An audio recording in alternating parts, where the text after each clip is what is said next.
Hello, good morning, good afternoon, and good evening. Today I'm going to show you how to do a motor replacement.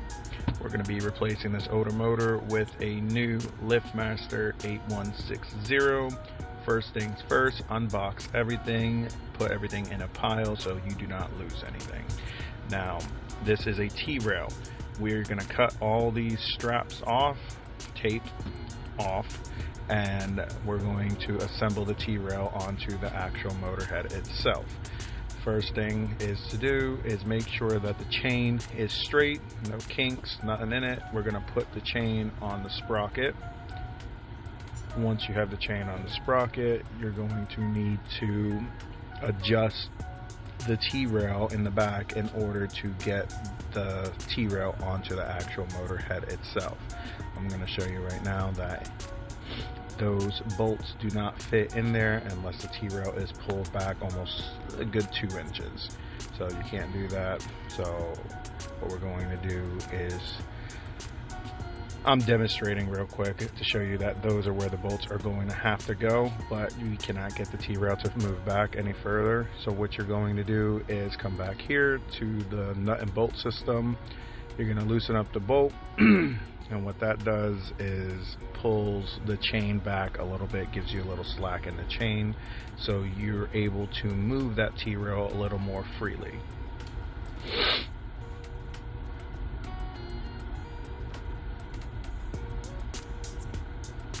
Now, right now, I needed 2 hands in order to do this, so I had to put my phone down on a ladder in order to show you guys this.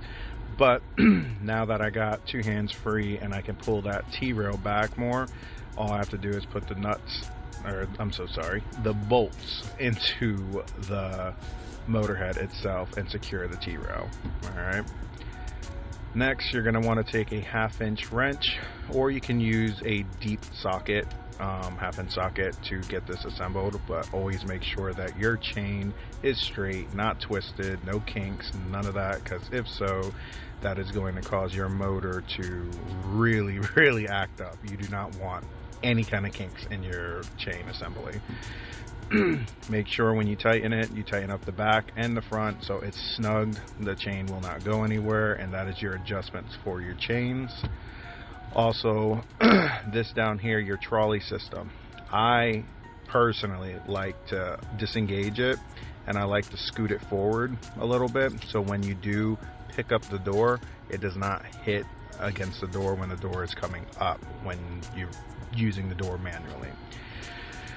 I, once again, personally like to take the straight arm, assemble the straight arm down on the floor with all the hardware, put the 1/2-inch nut, bolt, and washer on now, just so it's done, and you can just assemble it all on the trolley now. Again, that's my personal preference. You guys do what you want. This right here is a pin. You would like to put this pin, let me show you guys real fast. You're going to get the pin in through the hole right there. That holds a straight arm, and you're going to take the little cotter pin and you're going to want to put it in there so it holds everything. Mind you, my hands are very greasy. I was trying to do this as best as possible today.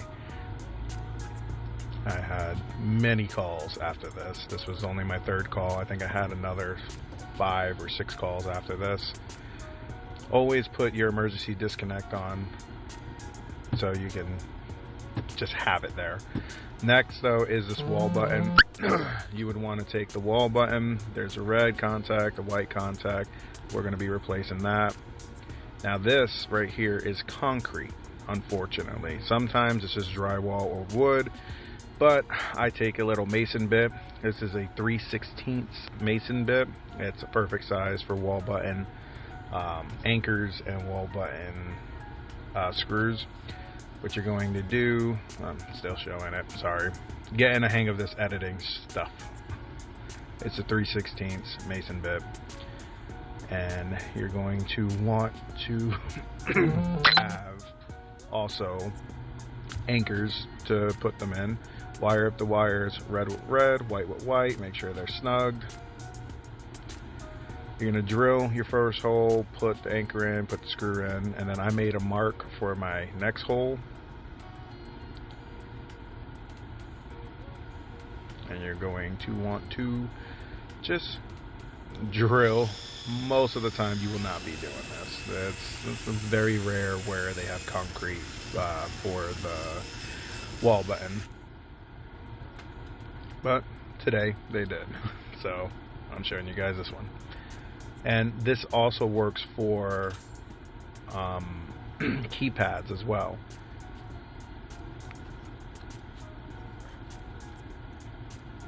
So what you're going to do is make sure that locks in, make sure that is there. Make sure you can see your anchor / molly. People call them mollies, I call them anchors. Now to your safety beams. When you get your safety beams on, like I showed you before in other videos, you're going to want to braid your copper wires, and then you're going to want to also tape them up very nicely. These ones are called snappy brackets. They snap on, or you can put a bolt through there just to kind of hold it. I did not have enough room to get my hand behind there today. This wire is actually looped, so you have 2 wires over here, 1 wire on the other side. What you're going to do is you're going to want to twist the red wires together and the black wire together, and of course white with white. That is the end result. Now always snip the extra wire, the sharp parts, so it does not go through your electrical tape. Snip them, make them look clean. Again, wrap it up. Make sure you're always doing the pigtails so it looks clean and professional, and you just have that extra wire to work with later on if you need to. Again, snap the bracket on, or you can bolt it on. Either way, I just didn't have enough room.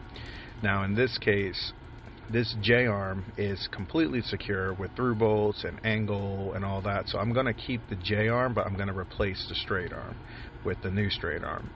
Sometimes you can do this, other times you can't.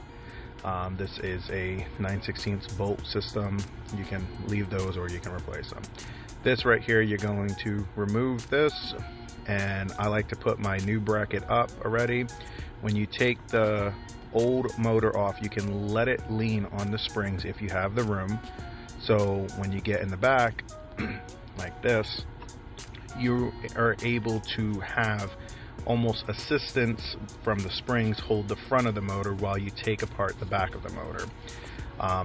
Today I did not have my tripod, so I kind of set the phone up in an angle just so you can see how I take this motor apart. Definitely take the wires apart first, then you're going to take out the 1/2-inch bolts, push the motor forward so the springs are holding them, walk down, make sure you're still pushing forward, grab if you can in the middle of the motor, and then you're going to just pull down and bring it to the ground safely. That is how you remove the motor if you're by yourself. Okay, now we're going to do almost the same thing in order to put the new one up.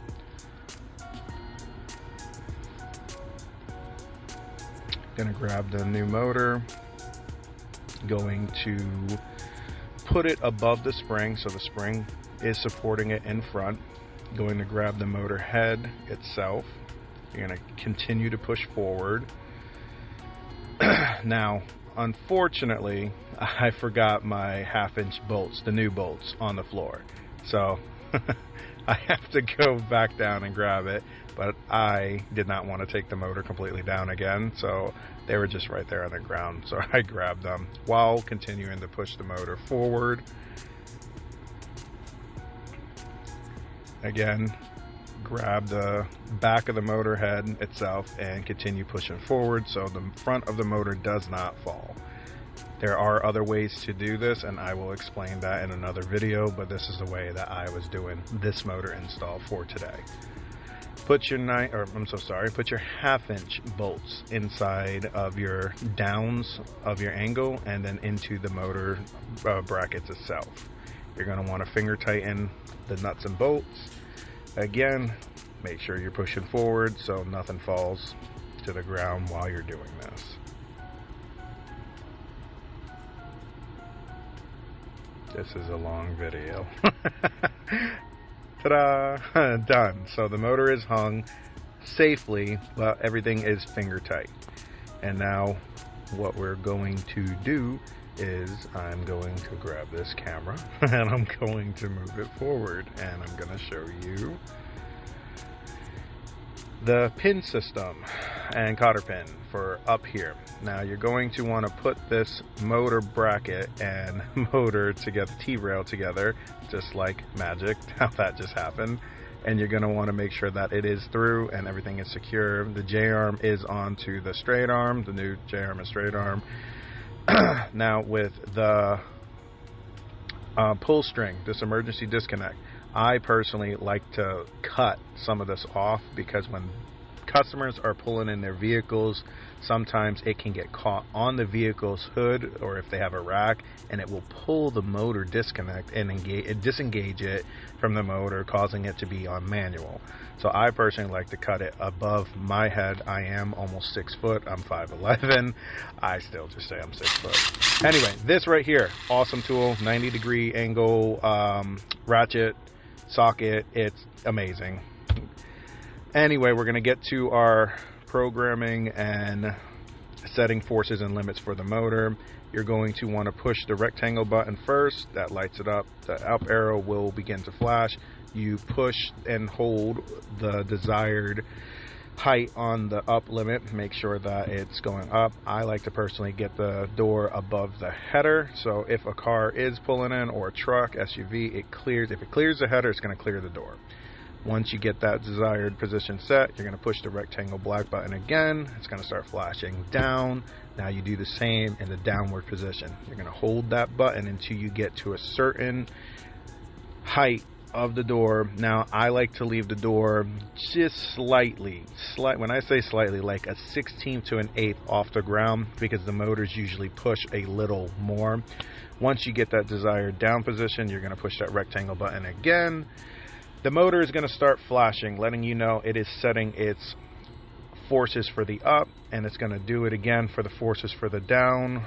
And once that is all set, the door is going to run properly and do its thing.